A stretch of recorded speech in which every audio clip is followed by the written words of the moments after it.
Nah, but it's Janaya. This is another episode of BlackMissing411. On this episode of BlackMissing411, we will be talking about Corey Daniely. Hold on, before I get to the story, let me just start by giving a quick disclaimer and saying everything that I am using is found publicly on the internet. It's fair use. You can just go look it up and find it. I will tag the links in the description of this video, of course, and I will give credit to all of the users whose videos I may use or may not use. And also, because a lot of people like to say I'm ranting and I be all over the place. I'm not ranting and I'm not going to be all over the place. We're going to straight stick to the facts, and the facts only in this story, because I guess y'all just don't like the extra, and that's understandable. So with that being said, let's get on. All right, now let's get on with the story. So Corey Daniely, him right here, um, he is who are. Oh wait, sorry, one more off-topic thing, but it's not necessarily off-topic. I just have to remind you guys the point of my hashtag BlackMissing411 and my YouTube platform. I use it to shed light on stories that you may not have heard of, stories that don't get a lot of internet or social media traction, stories that just need more attention brought to them. 9 times out of 10, the people in the stories are black, just because that's just usually how it goes. Some cases, unfortunately, don't get the media attention that they deserve, but that's okay because that's what we're here for. Just like other channels who I love, such as channels like Black Girl Gone or Stories Unheard or things like of that nature. I love those channels because they shed light on the stories that you probably haven't or won't hear about. But now let's get into it. We're gonna start with Corey as a person and him growing up real quick. We just gonna shed a little bit of a light on that. Corey was 33 years old, from San Diego, California. He was the oldest of 5 children. He had both parents in his life. He had a good upbringing, basically, from what I can get from all the information that I see, everything that I've got or heard in the videos. His mom and dad, you know, did what they could. His parents took care of them, their siblings or whatever. They were good people all around. But at the age of about 6, Corey started showing a likeness to music. He played the guitars in church, I believe they said it was. He played the guitars in church, and then he taught himself how to play the piano. So no, he was not taught how to play any of the instruments that he ended up playing. He was self-taught. He taught himself, which is amazing, really. He's grown a bit of a fan base.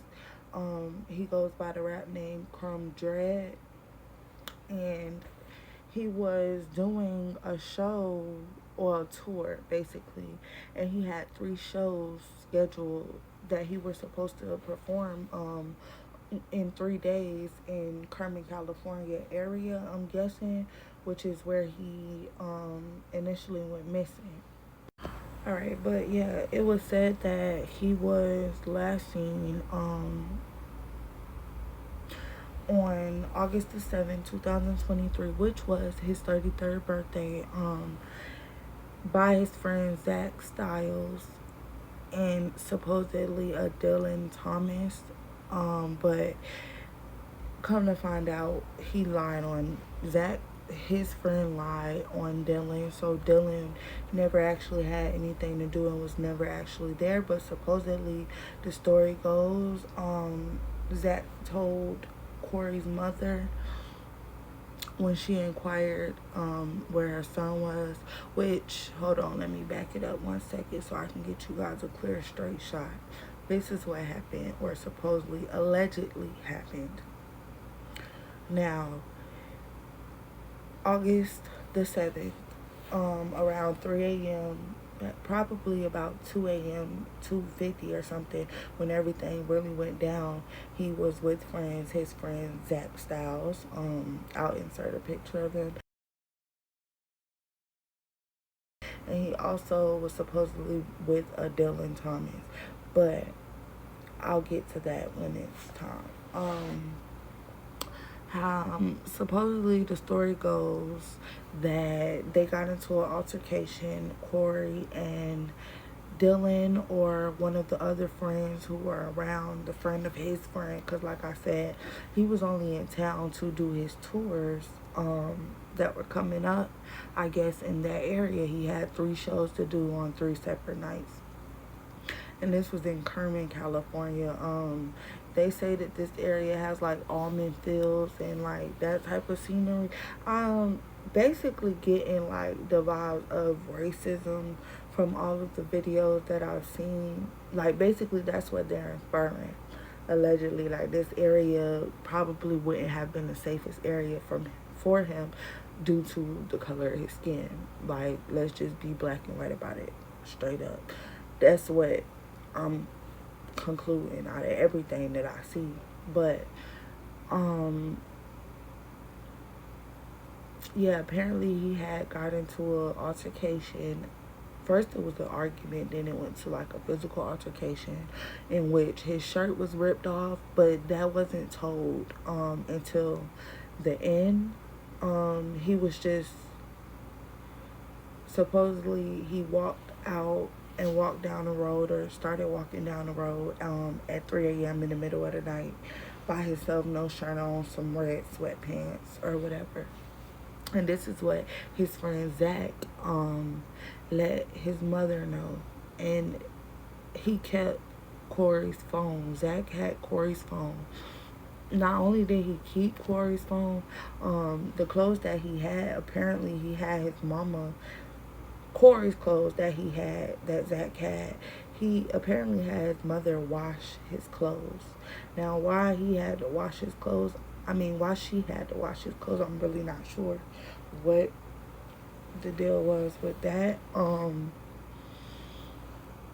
However, everything just been going topsy-turvy. Like it's just been story after story after this. It went from 3 people to probably about a list of 6 or 7 people, and I will let you all know who those people are. Yeah, this is just getting out of hand. It's another one of them stories where it's like going missing in a sundown town. Have y'all ever heard of that? Or like when you're with your friends and something happens to you, like the Shanquella Robinson and the girl who went missing on the boat.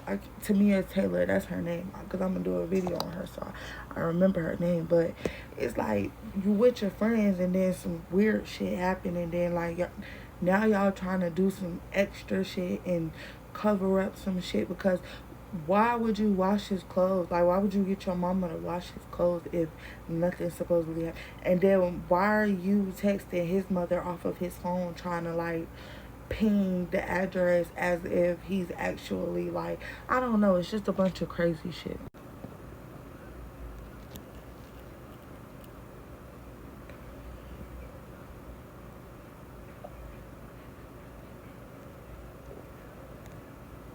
Ooh.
Okay, that was one of the many twists and flips and turns of this case because apparently or allegedly, all these people are grouped together. Like all these people are connected, and these three people have already been reported missing, went missing, and the dude Forrest killed himself after he went to jail after Zach Styles supposedly or allegedly, let's say allegedly, um, snitched on him about something, and I'm gonna insert that in as well. Um, Corey's mom posted that on her TikTok, saying that Zach supposedly snitched on the dude Forrest, who was found unalive, and he was supposedly, I mean, he supposedly allegedly did it himself, which I've never heard of anybody slitting their own throat. So if it's possible, then I guess, but it's just a whole bunch of